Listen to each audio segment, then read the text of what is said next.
Welcome back to my channel smart learning point. एक बार फिर से आप सभी का अपने चैनल स्मार्ट लर्निंग पॉइंट में स्वागत है।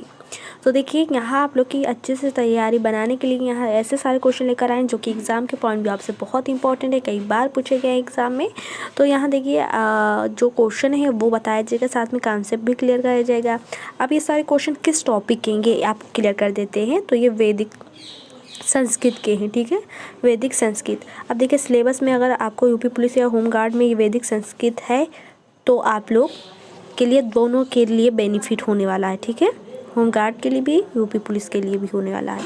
तो आप लोग बिना टाइम को वेस्ट करे या वीडियो को एकदम से देखेंगे, कहीं वीडियो को स्किप नहीं करेंगे। ये सारे क्वेश्चन एग्जाम में काफ़ी बार देखने को मिले हैं, आपके सिलेबस में भी ये टॉपिक है और साथ में प्रैक्टिस सेट भी आपका होता चलेगा। कई लोग खरीदते हैं बट यहाँ मैं फ्री में दे रही हूँ और साथ में समझा भी रही हूँ, क्वेश्चन भी का आंसर भी बताती चल रही हूँ।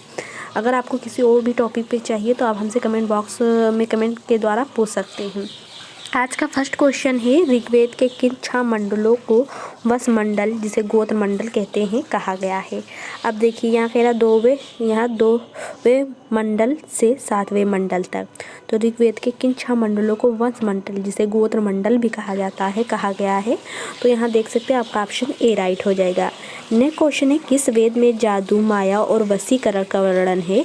तो आपको बता दें अर्थवेद में जो है उसमें जादू माया वशीकरण का वर्णन है। अब कह रहा है आर्य शब्द इंगित करता है, किसे इंगित करता है। तो आपको पता होगा श्रेष्ठ वंश को ये इंगित करता है। जो आर्य शब्द है ये श्रेष्ठ वंश को इंगित करता है। अगला क्वेश्चन है, ऋग्वेद में कुल कितने मंडल हैं। तो देखिए 7 मंडल हैं, 8 मंडल हैं, 9 मंडल हैं, 10 मंडल हैं, कितने हैं। तो यहाँ देखिए यहाँ जिसमें से ऑप्शन में डी ऑप्शन राइट होगा। ऋग्वेद में कुल कितने मंडल हैं, 10 मंडल हैं। ये सारे क्वेश्चन बेसिक भी हैं और साथ में हार्ड भी हैं। जिन्होंने याद किया, जिन्होंने समझा उनके लिए इजी है, जिन्होंने नहीं समझा स्किप करते वीडियो चलो उनके लिए हार्ड है। और ये क्वेश्चन जो सारे हैं वो एग्ज़ाम के अगर देखा जाए पॉइंट भी आपसे बहुत ही इंपॉर्टेंट है। तो ऋग्वेद में कुल कितने मंडल हैं, 10 मंडल हैं, डी ऑप्शन राइट होगा। अगला प्रश्न है, आर भारत में संभवतः कहाँ से आए थे। तो ये जो आर थे ये आर आपके कहाँ से आए थे, मध्य एशिया से आए थे और सबसे पहले कहाँ जाकर बसे थे, ये पंजाब में बसे थे। तो आर भारत में संभवतः कहाँ से आए थे, मध्य एशिया से आए थे। अगला क्वेश्चन है, कौन सा वेद अंशतः गद्य के रूप में रचित है। तो आपको बता दें यजुर्वेद है या गद्य के रूप में रचित है। कौन, यजुर्वेद। ये पद्य में यजुर्वेद और गद्य में भी है, ठीक है, तो यजुर्वेद हो जाएगा। अगला क्वेश्चन है, सभा और समति जो प्रजापति की 2 पुत्रियां थी उनका उल्लेख किस वेद में मिलता है। तो आपको बता दें इसका मिलता है अर्थवेद में। सभा और समति प्रजापति की 2 पुत्रियां जो थी इसका उल्लेख आपको अर्थवेद में देखने को मिलता है। अगला क्वेश्चन है, वैदिक युग की प्राचीनतम संस्थान कौन सी थी। तो आपको बता दें सभा थी, समिति थी, विधत थी कि ये आपकी परिषद थी। तो आपको बता दें ऋग्वेदिक युग की प्राचीनतम जो संस्था थी वो विधत थी। क्या थी, विधत थी। अगला क्वेश्चन है, ब्राह्मण ग्रंथों में सर्वाधिक प्राचीन कौन है। ऐतरेय ब्राह्मण, शतपथ ब्राह्मण, गोपपथ ब्राह्मण की पंचविंश ब्राह्मण। तो Shatapatha Brahmana is the right option हो जाएगा। शतपथ ब्राह्मण जो है वो ब्राह्मण ग्रंथों में सर्वाधिक प्राचीन है, शतपथ ब्राह्मण। गोत्र व्यवस्था प्रचलन में कब आया। तो ऋग काल में आया, उत्तर वैदिक काल में आया। तो आपको बता दें यहाँ जो गोत्र व्यवस्था थी इसका जो प्रचलन है वो उत्तर वैदिक काल में आया था। क्या कह रहा है, अनुलोम विवाह का अर्थ क्या है। तो उच्च वर्ण के पुरुष होते थे वो निम्न वर्ण नारी के साथ विवाह करते थे। अगला प्रश्न है, प्रतिलोम। अब प्रतिलोम में उल्टा हो जाता है, उच्च वर्ण के पुरुष नहीं होते थे, यहाँ आपके होते थे उच्च वर्ण की नारी होती थी और निम्न वर्ण के पुरुष होते थे। वहाँ अनुलोम में वहाँ पुरुष उच्च के थे, नारी निम्न की थी। यहाँ प्रतिलोम नारी उच्च की है, पुरुष निम्न का है। वैदिक युग में यव कहा जाता था। तो आप बता दें जो को यव कहा जाता था, ठीक है, बाकी आपका ऑप्शन रॉन्ग हो जाएगा। अगला है, व्रीहि शब्द किसके लिए प्रयुक्त है। तो व्रीहि जो होता है आपके चावल के लिए यूज़ होता है। तो A option is the right option होगा। व्रीहि शब्द किसके लिए प्रयुक्त हुआ, व्रीहि चावल के लिए। फिर है, अथर्व का अर्थ है पवित्र जादू। तो वहाँ अर्थवेद में देखे थे तो यहाँ अथर्व कह रहा है।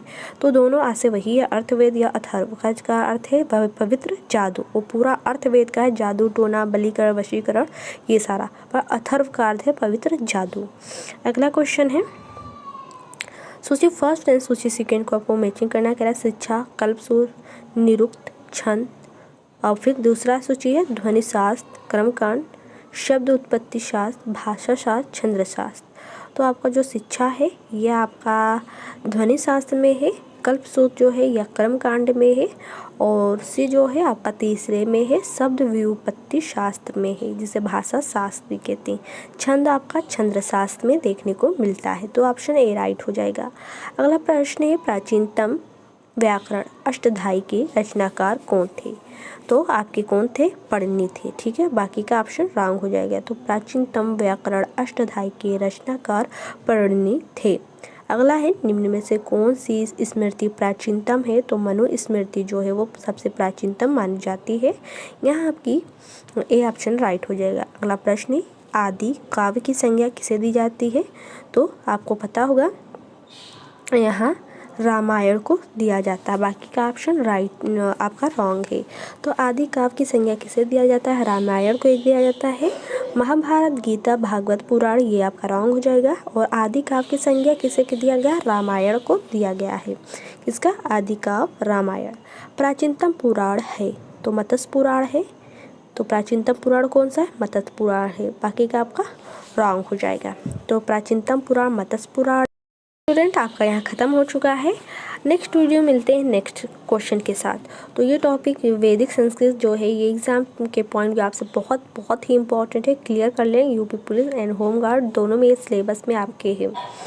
तो बाय द वे आपका प्रैक्टिस सेट यहाँ जो मैं है प्रोवाइड कराती रहती हूँ, आंसर भी बता देती हूँ, और साथ में ये सारे क्वेश्चन एग्जाम के पॉइंट भी आपसे इंपॉर्टेंट है। अगर कुछ और भी आप लोग को जैसे टॉपिक अदर हैं, कुछ जैसे मैथ हो गया, आपका केमिस्ट्री होगा, करंट अफेयर हो गया या रीजनिंग होगा, तो आप लोग हमें हमसे कमेंट बॉक्स के द्वारा पूछ सकते हैं, बता सकते हैं किस टॉपिक पे भी वीडियो बनाइए, तो हम उस पर भी आपको प्रोवाइड कराएंगे। तो चलिए तब तक के लिए इतना ही। नेक्स्ट वीडियो में फिर से मिलते हैं। तब तक के लिए इतना ही। Thank for watching this video.